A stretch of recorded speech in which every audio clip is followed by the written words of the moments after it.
The moment I saw Patricia Donovan standing on my front porch in her immaculate white pantsuit, clutching that leather-bound HOA rulebook like it was the Holy Bible, I knew my peaceful Tuesday morning was about to go straight to hell.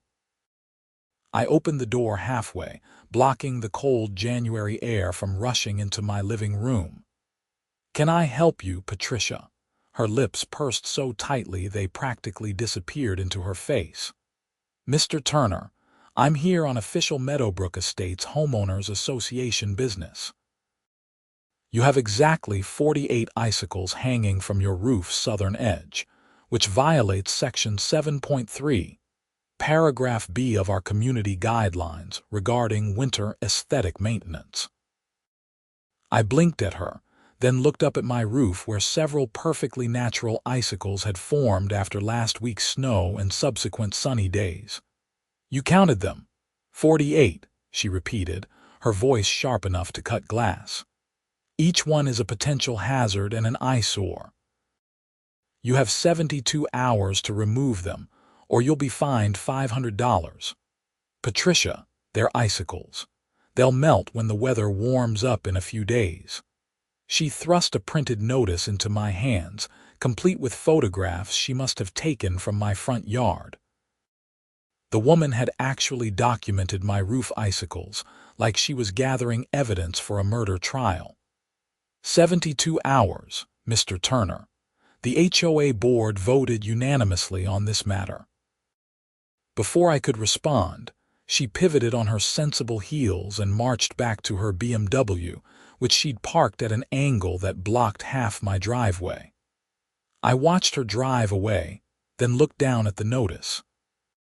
Sure enough, there were time-stamped photos of my house from multiple angles, each one highlighting the natural ice formations that had accumulated during New Hampshire's typical winter weather. My name is Peter Turner, and I'd lived in Meadowbrook Estates in Portsmouth for exactly 8 months.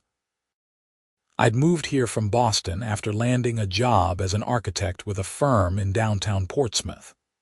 The neighborhood seemed perfect at first: well-maintained homes, quiet streets, decent neighbors. What I hadn't fully grasped was that the HOA, led by Patricia Donovan, ran the community like a military dictatorship disguised as suburban civility.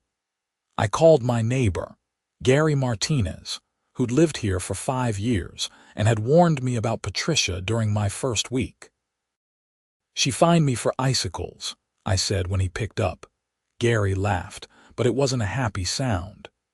"Yeah, she tried that with me 2 years ago. I knocked them down with a broom, but 3 of them fell on her prized rose bushes. She fined me an extra $1,000 for property damage, even though they weren't blooming and it was January. This is insane. Welcome to Meadowbrook Estates, where Patricia Donovan decides what's sane. Listen, just take care of them. It's not worth the fight." But I'm stubborn, and the more I thought about it, the angrier I got. $500 for naturally occurring ice. I pulled out my copy of the HOA bylaws and started reading. Section 7.3, Paragraph B did mention winter maintenance, but it specifically referenced snow removal from driveways and walkways, salting steps, and keeping gutters clear. Nowhere did it explicitly mention icicles. I spent the next hour drafting a response letter, citing the exact language in the bylaws and requesting a formal hearing before the HOA board. I delivered it to Patricia's mailbox that afternoon, making sure to take a photo of the timestamp on my phone. 2 days later, I received a response. The hearing was scheduled for the following Thursday evening at the community center. In the meantime, the 72-hour deadline had passed, and sure enough, another notice appeared on my door, a $500 fine for failure to comply with community standards. The Thursday hearing arrived with temperatures dropping back below freezing. More icicles had formed on my roof, now numbering at least 60 or 70. I'd counted them myself out of spite. I dressed in my best suit, gathered my documentation, and drove to the community center. The Meadowbrook Estates Community Center was a modest building at the neighborhood's entrance, featuring a large meeting room that Patricia had transformed into her personal courtroom. She sat at the head of a long table with 4 other board members.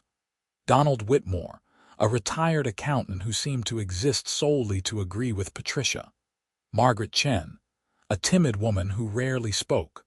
Robert Hayes, a middle-aged real estate agent who at least occasionally showed signs of independent thought.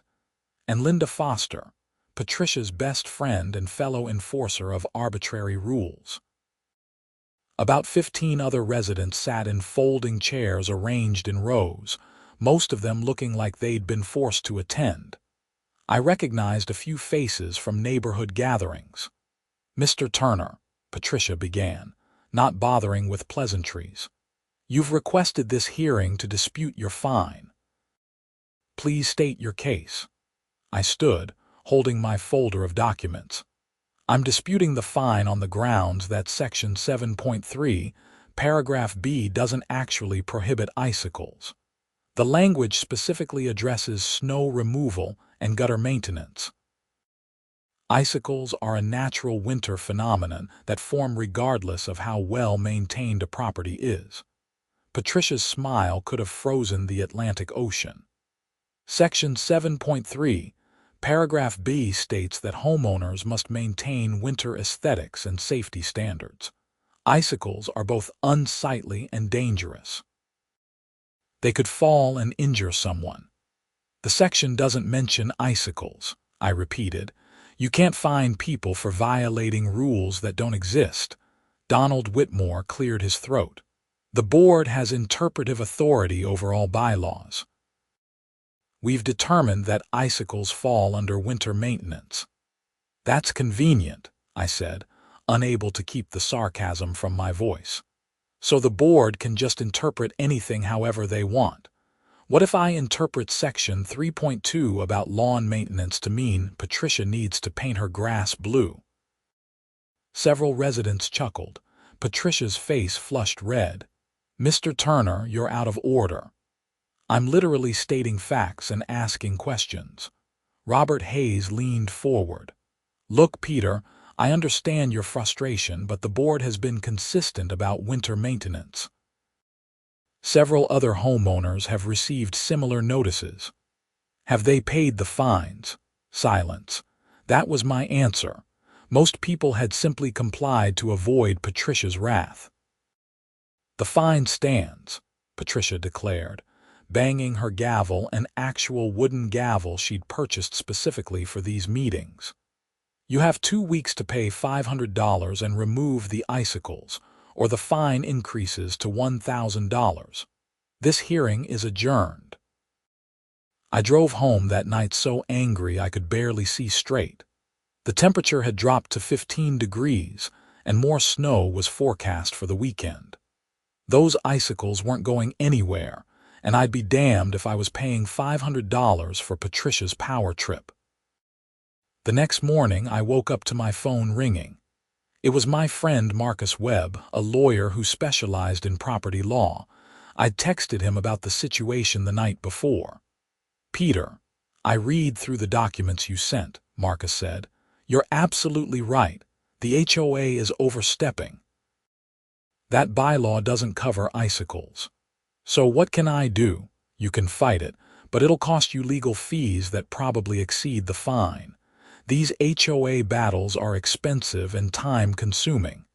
My advice: pay the fine, document everything, and if she keeps pushing, we'll have grounds for a harassment case." "There has to be another way," Marcus sighed. "There's always another way, but I can't officially recommend malicious compliance or anything that might be considered retaliation. But unofficially, if those icicles were to naturally fall in a place where they caused some inconvenience to Patricia, well, you can't control where ice falls, can you?" I thanked Marcus and hung up, an idea forming in my mind.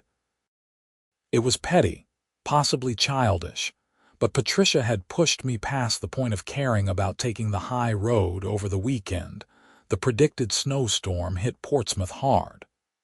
We got 14 inches, and the temperatures fluctuated between 25 degrees during the day and 10 degrees at night. Perfect conditions for ice formation.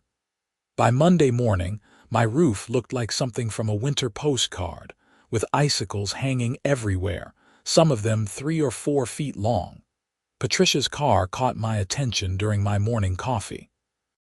She'd been driving the same silver BMW for years, but on Monday morning, a brand new black Mercedes SUV sat in her driveway. The vehicle was pristine, gleaming even under the overcast winter sky, with temporary tags still visible in the rear window.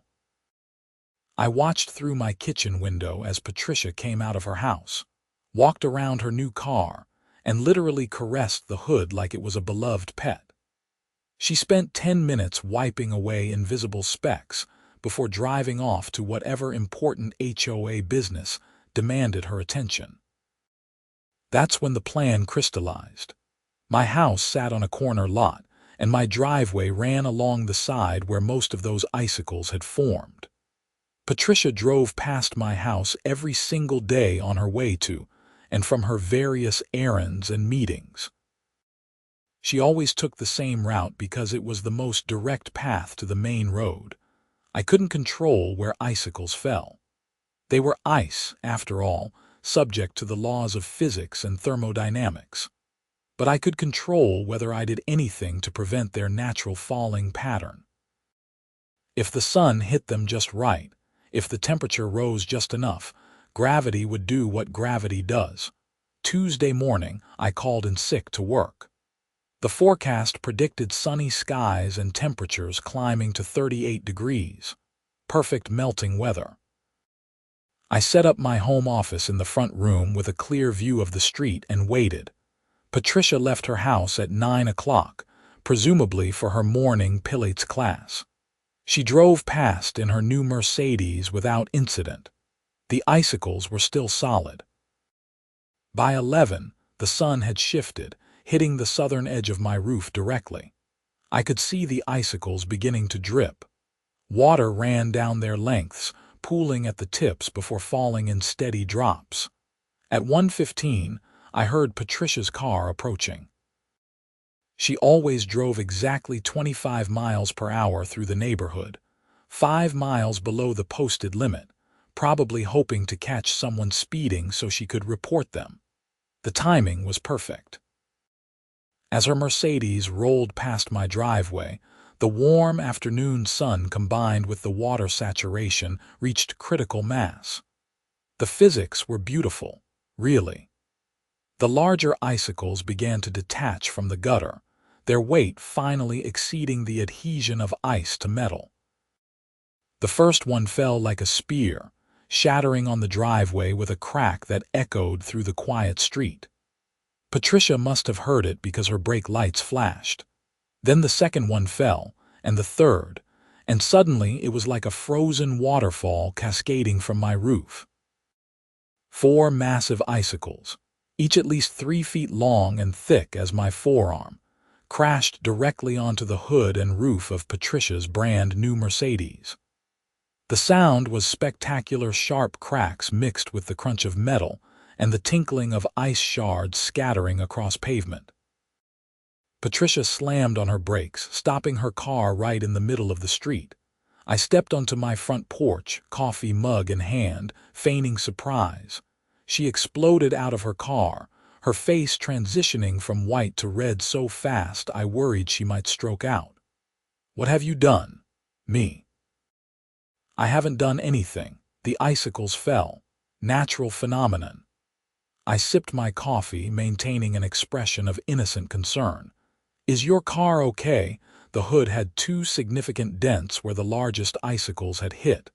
The roof had a visible crease. Ice chunks and water covered the entire vehicle. "It was glorious." "You did this on purpose," Patricia shrieked, pointing at me with a trembling finger. "You let them fall on my car deliberately."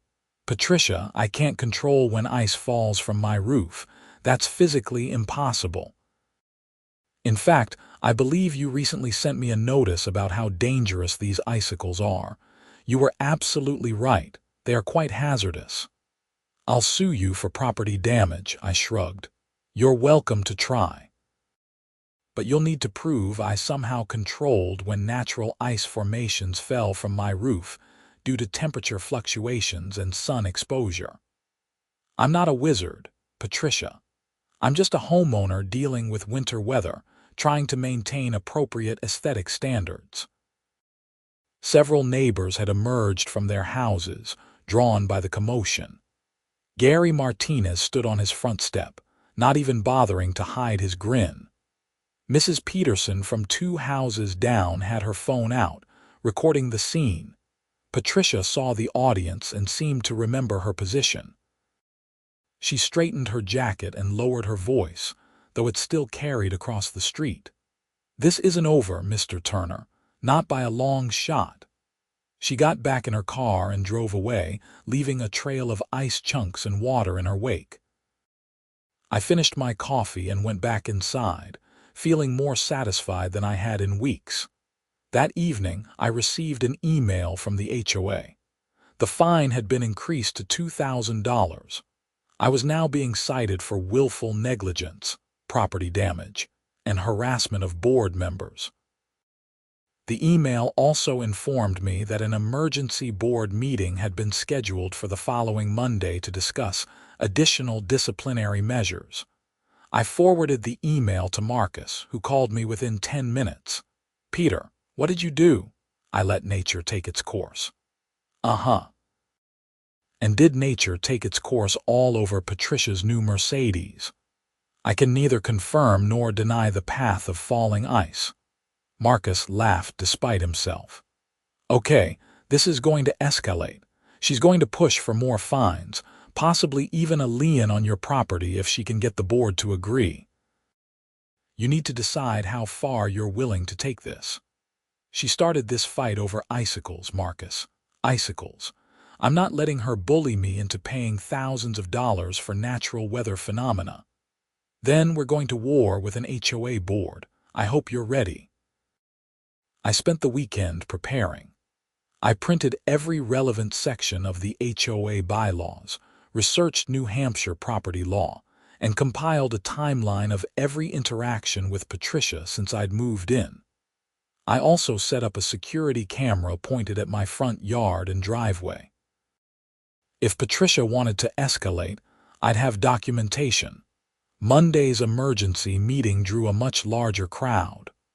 Word had spread about the incident with Patricia's car, and apparently, people were eager to see what would happen next. The community center was packed, with at least 40 residents filling every available seat and lining the walls. Patricia sat at her position at the head table, looking like she'd spent the weekend preparing for battle. Her makeup was perfect, her hair was shellacked into submission, and she wore a navy suit that screamed authority. The other board members flanked her, looking uncomfortable with the attention. This meeting is called to order, Patricia announced, banging her gavel. We're here to address the ongoing violations and dangerous behavior of Peter Turner, residing at 247 Meadowbrook Lane. I raised my hand. Point of order. I think you mean alleged violations. There's nothing alleged about it, Mr. Turner. Multiple board members witnessed your negligence resulting in damage to my personal property. Multiple board members saw icicles fall from my roof. That's not negligence. That's winter. Robert Hayes shifted uncomfortably. Patricia, maybe we should hear Peter's side before we proceed with additional fines. His side. Patricia's voice could have cut steel. His side is that he deliberately allowed dangerous ice formations to remain on his roof until they fell on my vehicle, causing over $4,000 in damage according to my insurance estimate. I stood up. I'd like to address the board and everyone here tonight. I moved to Meadowbrook Estates 8 months ago because it seemed like a great community. Nice people, well-maintained properties, the kind of place where you can build a life. But from day one, Patricia has gone out of her way to find problems with my property. My grass was a quarter-inch too long in August. My garbage cans were visible from the street for 20 minutes past the pickup time in September. My Halloween decorations were too festive in October, and now, in January, I'm being fined for icicles. Natural ice that forms on every house in New Hampshire during winter. Murmurs of agreement rippled through the crowd. I noticed several people nodding. I requested a hearing, I continued. I showed you that the bylaws don't actually prohibit icicles. But Patricia decided her interpretation was more important than the actual written rules. So yes, I didn't remove the icicles. And yes, they fell. Because that's what ice does when the sun shines and the temperature rises. I didn't aim them. I didn't calculate trajectories. I simply didn't interfere with natural processes. You were negligent, Patricia insisted. Then so is everyone here. Gary, do you have icicles on your roof? Gary raised his hand. About 50 of them. Donald, how about you? Donald Whitmore looked like he'd swallowed a lemon. Well, some, but I plan to remove them. And Patricia, before last week, how many icicles were on your house? She glared at me. That's irrelevant, really. Because I have photos from January 8th showing at least 30 icicles on your front porch overhang. Should we fine you $500 too? The crowd erupted. People started talking over each other, some supporting me, others defending Patricia. The meeting devolved into chaos for several minutes until Patricia banged her gavel repeatedly. Enough. The board will vote on the additional fines. All in favor of upholding the $2,000 fine and adding a $5,000 penalty for property damage. Linda Foster immediately raised her hand. Donald Whitmore hesitated, then raised his. Margaret Chen stared at her hands. Robert Hayes shook his head. 3 in favor, 2 abstentions. The motion passes. That's not how voting works, I said. You need a majority of the full board. That's only 2 votes. Patricia's face reddened. Abstentions count as affirmative votes in HOA proceedings. Show me where it says that in the bylaws. Marcus had briefed me on this exact scenario. HOA boards often made up rules as they went along, banking on homeowners not knowing their rights. Robert Hayes spoke up. She's right, Patricia. Abstentions aren't affirmative votes. The motion fails. Then we'll revote. All in favor. Linda raised her hand again. Donald looked between Patricia and the crowd, clearly torn. Finally, he shook his head. I can't support this. It's too extreme. Patricia looked like she might spontaneously combust. This board is supposed to maintain community standards. By fining people $7,000 for ice. Robert Hayes stood up. Patricia, I've been on this board for 3 years and every meeting is the same. You find reasons to fine people to make their lives difficult to control every tiny aspect of this neighborhood. I'm done. I resign, effective immediately. He walked out. The room erupted again. Margaret Chen quietly gathered her papers and followed him. Within 2 minutes, the HOA board had lost 2 members, leaving only Patricia, Linda, and Donald. This meeting is adjourned, Patricia announced, her voice shaking with rage. She stormed out, Linda scurrying behind her. Gary came over and clapped me on the shoulder. Man, that was incredible. She's been running this place like a dictatorship for years. This isn't over, I said. She's going to come at me harder now. I was right. Over the next week, I received daily citations. My mailbox was mounted 2 inches too far from the curb. My front door wreath was too large. My outdoor light bulb was the wrong color temperature. Each citation came with a $50 fine.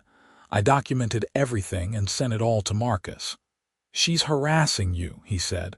"This is good for us, actually. Keep all these notices. We're building a case." But Patricia wasn't done. The following Thursday, I came home from work to find a notice of lien posted on my front door. The HOA claimed I owed $8,600 in fines and penalties, and they were placing a lien on my property until the debt was satisfied. That was when I called Marcus and told him we needed to go nuclear.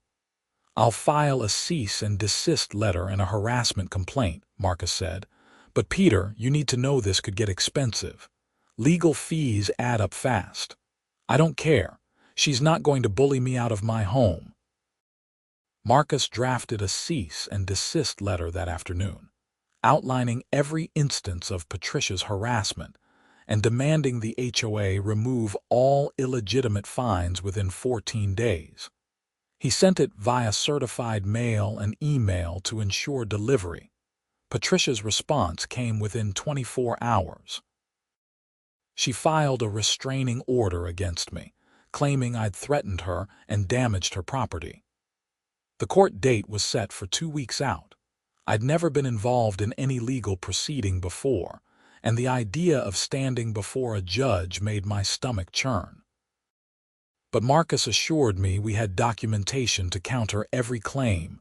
The day before the court hearing, something unexpected happened. I received a knock on my door around 7 in the evening.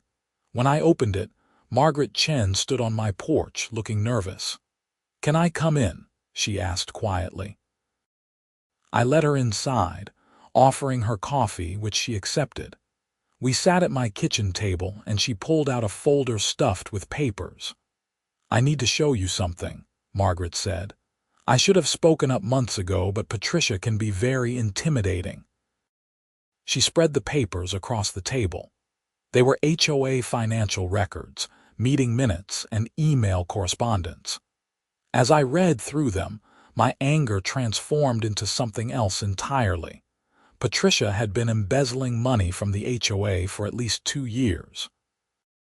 She'd created fake vendor invoices for property maintenance that never happened, paid herself consulting fees for HOA management that weren't authorized by the board, and had even used HOA funds to pay for her new Mercedes, disguising it as a community vehicle for board business. "Why are you showing me this now?" I asked. Margaret's hands shook around her coffee mug. "Because I've watched her bully people for too long. You stood up to her, and when Robert and I quit the board, I started really looking at the finances. She's stolen over $200,000 from the HOA. That's our money, Peter. Every homeowner's dues going into her pocket. We need to go to the police." "I know, but I'm scared. She threatened me when I asked questions about the expenses." "Threatened you how?" "She said if I caused trouble, she'd make sure everyone knew about my son's arrest record. He had a DUI 5 years ago, completely turned his life around, but she said she'd make it sound much worse." I looked at the documents again. This was bigger than icicles and petty fines. This was actual fraud. "We're going to the police tomorrow morning before the court hearing. We'll take all of this evidence and they can investigate." Margaret nodded, relief washing over her face. "Thank you." The next morning, we went to the Portsmouth Police Department. Detective Sarah Brennan listened to our story and examined the documents Margaret had brought. She was a sharp woman in her 40s, with gray-streaked dark hair and eyes that missed nothing. "This is extensive financial fraud," Detective Brennan said. "I'll need to open an investigation." "Mrs. Chen, can you provide us with access to the HOA bank accounts and records?" Margaret nodded. "I still have board access since I just resigned. I can get you everything." "Mr. Turner, your court hearing is this afternoon." "Yes, at 2 o'clock. I'll have an officer present." "Don't mention the investigation, but if Miss Donovan makes any statements under oath, we want them on record." The courthouse was a stately brick building in downtown Portsmouth. I arrived with Marcus at 1:30, and we found a bench outside the courtroom. Patricia arrived at 1:45 with her own lawyer, a stern man in an expensive suit who looked like he ate nails for breakfast. The hearing lasted less than an hour. Patricia's lawyer presented her restraining order request, claiming I'd harassed her, damaged her property, and created a hostile environment. Marcus countered with our documentation showing Patricia's pattern of harassment, the questionable fines, and the lack of bylaw support for her claims. The judge, a woman named Judith Morrison who looked tired of petty disputes, listened to both sides with increasing impatience. "Miss Donovan," Judge Morrison said, "you're asking this court to grant a restraining order because Mr. Turner didn't remove icicles from his roof, and those icicles subsequently fell on your car. He deliberately let them fall on my vehicle, Your Honor. It was malicious." "How do you propose he controlled when ice fell from his roof?" Patricia's lawyer jumped in. "The defendant had ample warning and opportunity to remove the hazard but chose not to, demonstrating willful negligence. Except that the HOA bylaw, Miss Donovan cited, doesn't actually require icicle removal," Marcus said, standing. "We've provided the full text of Section 7.3, Paragraph B. It addresses snow removal and gutter maintenance, but makes no mention of icicles." Judge Morrison read through the documents. "Mr. Turner, do you have icicles on your roof currently?" "Yes, Your Honor. It's January in New Hampshire. Most houses in my neighborhood have icicles." "Miss Donovan, does your house have icicles?" Patricia's face flushed. "That's not relevant to this case. I'm making it relevant." "Answer the question." "Possibly a few, but I maintain my property appropriately." "So icicles are acceptable on your house but not Mr. Turner's?" Silence. Judge Morrison closed the file. "Miss Donovan, this appears to be a personal dispute disguised as an HOA matter. Your request for a restraining order is denied. Furthermore, I'm ordering the HOA to cease all fine collections against Mr. Turner until an independent review of these bylaws can be conducted. The fines appear arbitrary and inconsistent with the written rules. This court is adjourned." Patricia looked stunned. Her lawyer whispered something to her and they quickly left the courtroom. Marcus and I followed at a distance. Outside, Detective Brennan was waiting with another officer. She approached Patricia just as she reached her Mercedes. "Patricia Donovan." "Yes." "I'm Detective Brennan with Portsmouth PD. We need to ask you some questions regarding financial irregularities with the Meadowbrook Estates HOA. Would you be willing to come to the station?" Patricia's face went white. "I don't know what you're talking about." "We have evidence of fraudulent vendor invoices, unauthorized payments, and misappropriation of HOA funds. You can cooperate now, or we can obtain a warrant." Patricia looked at her lawyer, who'd gone pale himself. "Don't say anything," he advised. "Patricia Donovan, you're under arrest for embezzlement and fraud." Detective Brennan proceeded to read her Miranda rights while the other officer handcuffed her. Watching Patricia being loaded into a police car was surreal. The woman who'd spent months making my life miserable over icicles and mailbox placement was now facing serious criminal charges. The investigation moved quickly once it started. The police forensic accountants found even more evidence than Margaret had discovered. Patricia had stolen over $250,000 from the HOA over a 3-year period. She'd created an elaborate system of fake invoices, duplicate payments, and hidden transfers. Linda Foster was implicated as well. She'd helped Patricia create some of the fake vendor accounts and had received kickbacks totaling $30,000.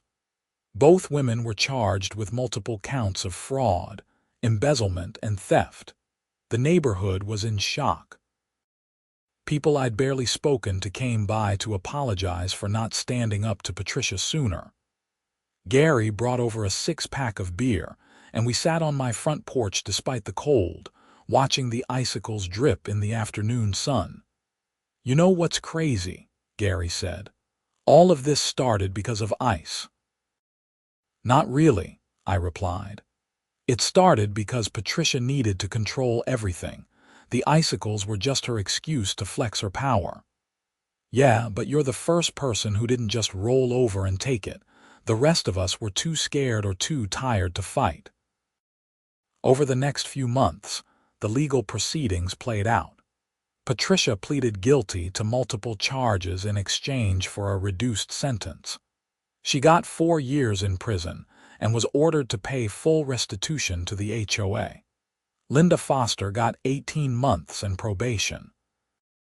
The HOA held emergency elections for a new board. Robert Hayes agreed to come back as president.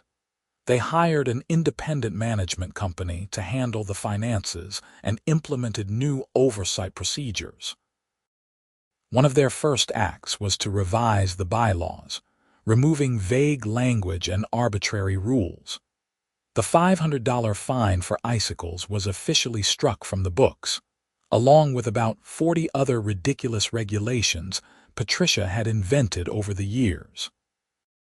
My legal fees ended up totaling around $8,000, but the HOA voted to reimburse me using funds recovered from Patricia's restitution payments. They also formally apologized for the harassment and removed all fines from my account. Spring came to New Hampshire with its usual muddy glory. The icicles melted, the snow disappeared, and Meadowbrook Estates settled into a new normal. People actually seemed happier. Block parties happened organically instead of being mandated by the HOA. Kids played in yards without someone measuring the noise level. It felt like a real neighborhood instead of a dictatorship. I was working in my yard one Saturday morning in April when a moving truck pulled up to Patricia's house. Her husband, who'd stayed quiet through the whole ordeal, was finally selling the place. He gave me a small wave as he supervised the movers. I waved back. He wasn't a bad guy, just someone who'd been overshadowed by his wife's need for control. Marcus stopped by that afternoon with surprising news. "You're not going to believe this, but Patricia's lawyer contacted me. She wants to apologize to you." "Are you serious?" "Dead serious. She's in the county jail awaiting transfer to the state facility. She specifically asked if you'd be willing to meet with her." I thought about it for a long time. Part of me wanted to refuse, to let her sit with the consequences of her actions without my forgiveness. But another part of me was curious. What could Patricia possibly have to say to me now? "I'll do it," I said, "but you're coming with me." The county jail was a depressing concrete building 20 minutes from my house.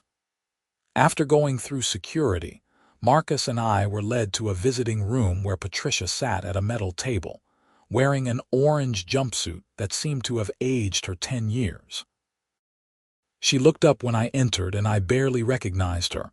The perfect makeup was gone. Her hair was pulled back in a simple ponytail. She looked small and defeated. "Thank you for coming," she said quietly. "I know you have no reason to." I sat down across from her. "Your lawyer said you wanted to apologize." "I do. I owe you an apology, and I owe everyone in Meadowbrook an apology." She took a shaky breath. "I've had a lot of time to think about what I did and why I did it. My therapist here says I have control issues stemming from childhood trauma, but honestly, that feels like an excuse. The truth is, I liked having power over people.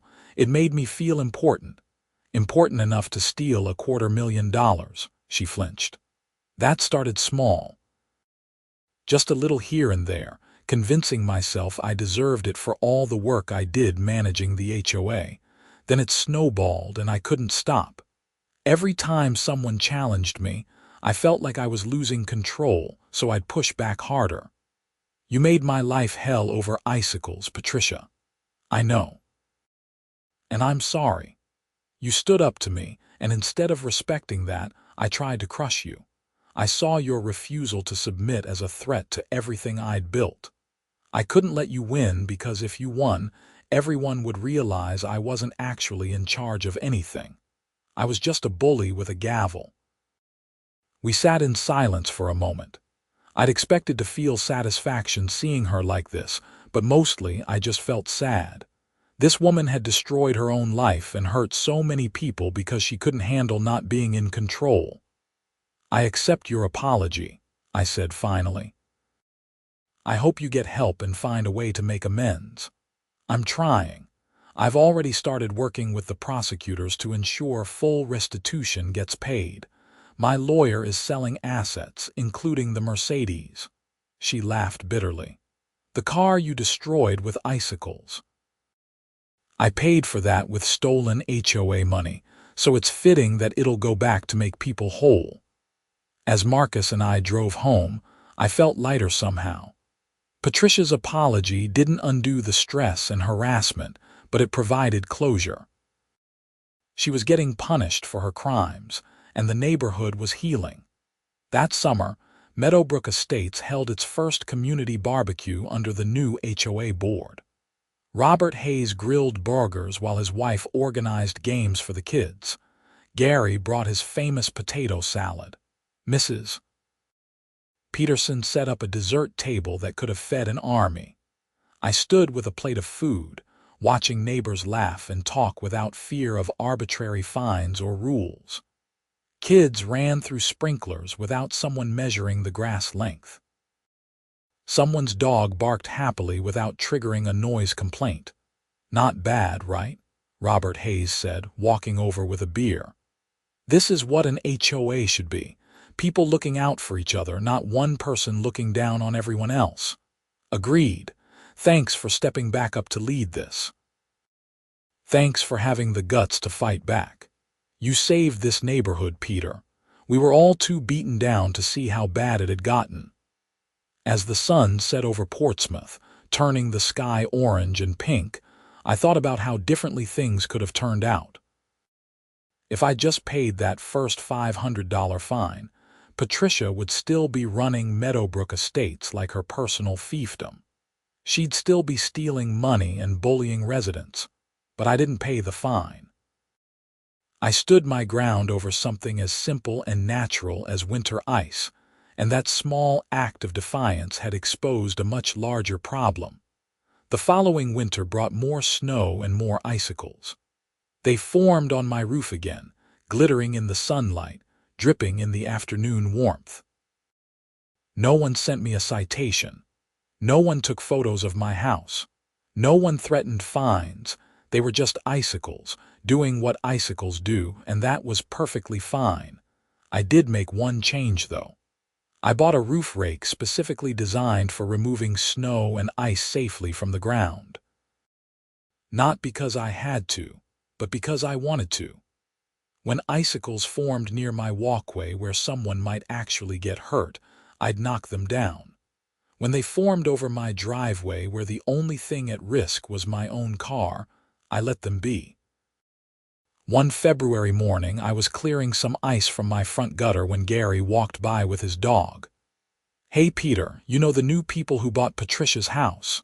Haven't met them yet. Seem nice, really nice.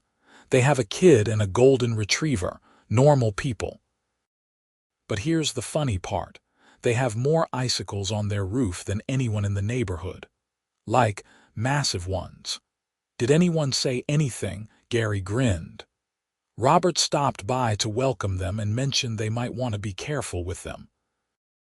The husband laughed and said, yeah, we'll keep an eye on them.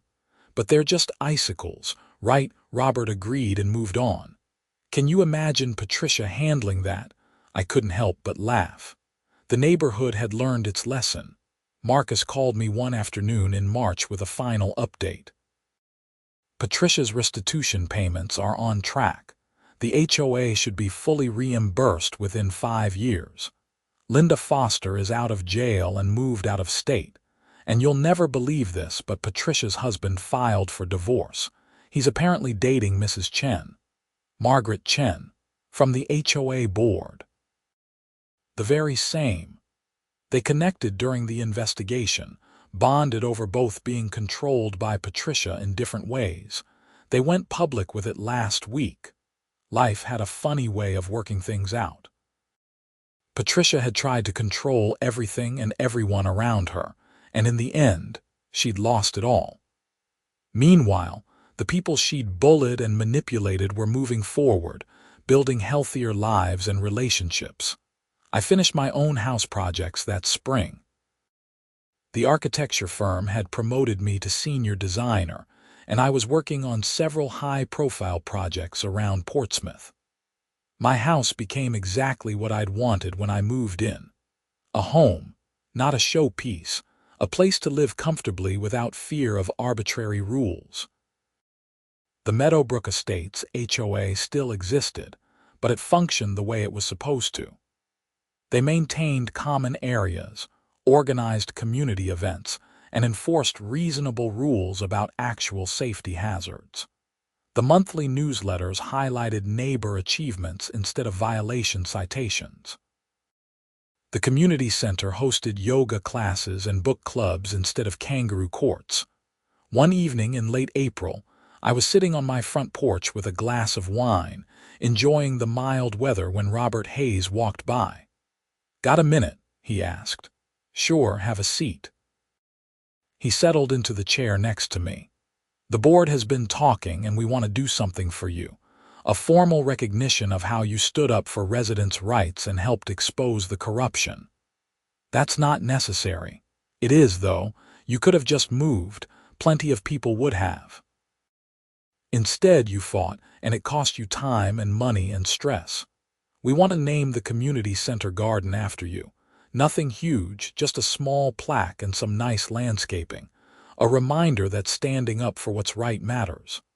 I was genuinely touched. I'd be honored. They held a small dedication ceremony in June. About 50 residents showed up, which felt like a huge turnout for naming a garden. Robert gave a speech about community values and the importance of questioning authority when it becomes abusive. Gary told an embarrassing story about the icicle incident that had everyone laughing. When it was my turn to speak, I kept it short. "I didn't do anything heroic. I just refused to be bullied. Every one of you has that power. When someone in authority is wrong, say so. When rules don't make sense, question them. When someone needs support standing up to injustice, be that support. That's how good communities work." The small plaque they installed read, "Turner Garden in recognition of Peter Turner's courage in standing up for justice and community values." Below that, someone had added an unofficial line in smaller print. The icicles were just the beginning. As summer turned to fall and fall turned back to winter, life in Meadowbrook Estates continued peacefully. The new family in Patricia's old house became friends with several neighbors. Their kid joined the local youth soccer league. Their golden retriever became the unofficial neighborhood greeter, always ready with a wagging tail and a tennis ball. When the first snow fell in December, I stood at my window watching icicles form on my roof once again. They glittered in the winter sunlight, natural sculptures created by temperature and water and physics, beautiful in their own way, temporary and harmless. My phone buzzed with a text from Gary. "I count 47 icicles on your roof. Want me to alert the authorities?" I smiled and typed back, "Let them fall where they may." Because that's what freedom felt like in Meadowbrook Estates now. The freedom to let icicles be icicles, to live without fear of arbitrary punishment, to exist in your home without someone counting and measuring and finding fault with every natural occurrence. Patricia Donovan had tried to control nature itself, and that hubris had been her downfall. The rest of us learned a different lesson. Sometimes the best response to unreasonable demands is simply to stand firm and let nature take its course. The icicles would form every winter. Some would fall on driveways, some on lawns, some on parked cars. That's what ice does. And now, in Meadowbrook Estates, that was perfectly acceptable. I never did end up paying that original $500 fine. The HOA had voided it along with all the others. But even if they hadn't, even if I'd been forced to pay, it would have been worth it. Fighting that battle had freed an entire neighborhood from a tyrant's grip. As I settled into my third winter in Meadowbrook Estates, I realized I'd finally found what I was looking for when I left Boston: a real community. Not a perfectly manicured showcase where everyone lived in fear of stepping out of line, but a genuine neighborhood where people looked out for each other and stood together against injustice, all because of Icicles. Well, not just Icicles. Because of the principle those Icicles represented. The idea that some rules don't make sense, some authority figures abuse their power, and sometimes the right thing to do is stand your ground and refuse to comply with unreasonable demands. The garden they'd named after me bloomed beautifully that first summer. Someone had planted perennials that would come back year after year. Black-eyed Susans, coneflowers, dahlias. A lasting reminder that standing up to bullies created beauty and growth. I'd keep that plaque in mind every time I faced an unreasonable demand or an abuse of authority. Not just in HOA matters, but in all aspects of life. The lesson Patricia Donovan had inadvertently taught me was invaluable. Power unchecked becomes tyranny, and the only way to prevent tyranny is to check that power, even when it's difficult or costly or scary. The icicles on my roof caught the late afternoon sun, creating rainbow prisms on my front walk. They'd fall eventually when conditions were right, following the inevitable laws of physics. And when they did, no one would find me, threaten me, or count them. They'd just be icicles, melting into spring, the way winter always becomes something new.